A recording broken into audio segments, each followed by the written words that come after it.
Leprosy या कुष्ठ रोग ये एक ऐसी बीमारी है जिसको लेकर समाज में स्टिग्मा ज़्यादा है। हमारे ज़िले में अगर हम बात करें तो इस समय लगभग 10 केस लेप्रोसी के हैं और हर साल कुछ केस आते हैं, कुछ ट्रीट हो जाते हैं, बिल्कुल नए हो जाते हैं। जैसा कि पहले आप देखते थे कि जो लेप्रोसी के मरीज़ हैं, उनके किसी के हाथ टेढ़े हैं, किसी के पाँव टेढ़े हैं। अब वो इसलिए होता था क्योंकि टाइम से डायग्नोसिस नहीं हो पाता था, लेट डायग्नोसिस होता था और बीमारी इतनी ज़्यादा बढ़ जाती थी। लेकिन अब हम ये प्रयास करते हैं कि डिसेबिलिटी होने से पहले ही हम इस बीमारी को डायग्नोज़ कर सकें और इस बीमारी को डायग्नोज़ करके उसकी ट्रीटमेंट हम दे सकें। जो हम हर साल एक कम्युनिकेबल नॉन कम्युनिकेबल डिज़ीज़ के लिए, कम्युनिकेबल डिज़ीज़ के लिए सर्वे करते हैं, सीबैक फॉर्म भरते हैं, उसमें लेप्रोसी पे भी विशेष ध्यान दिया जाता है। मैं आपके माध्यम से लोगों को कुछ बातें कहना चाहूँगा ज़रूर।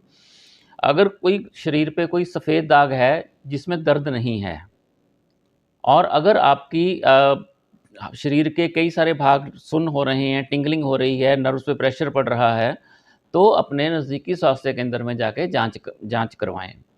दूसरी बात ये कि जैसे सोशल स्टिग्मा अटैच है लेप्रोसी के साथ, लेप्रोसी या कुष्ठ रोग ऐसी बीमारी नहीं है। ये किसी से कैज़ुअली मिलने से, साथ में खाना खाने से, किसी के साथ बातचीत करने से, किसी के साथ रहने से नहीं फैलती है। ये बीमारी तभी फैलती है जब आपको बहुत लंबा टाइम तक किसी कुष्ठ रोग के मरीज़ के साथ रहते हैं। दूसरा जो नेज़ल सिक्रीशंस हैं, उनके थ्रू ये बीमारी फैलती है। सपोज़ करो एक लेप्रोसी का पेशेंट है, उसने अपने नाक में उँगली डाली, जो नेज़ल सिक्रीशंस हैं वो किसी रेलिंग पे लगा दी और आपने उस रेलिंग पे अपना हाथ लगाया, वो सिक्रीशंस आपके हाथ में लग गई, आपने नाक में उँगली डाल दी, मुँह में डाल दी, आँख में डाल दी, तो आपके अंदर लेप्रोसी का बैक्टीरियम जो है, एम लेप्रा वो चला जाता है। तो एक तो बीमार के साथ कोई भी भेदभाव ना करें, वो बिल्कुल आपकी तरह ही है।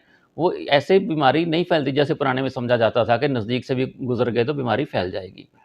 दूसरा ये कि अपने हाथ की सफाई का ख़ासकर ज़्यादा ध्यान रखें। अगर आप अपने हाथ साफ़ रखते हैं तो leprosy, viral, even TB, water borne diseases, viral hepatitis, उसके बाद डायरिया, इन सब बीमारियों से आप अपने आप को बचा सकते हैं।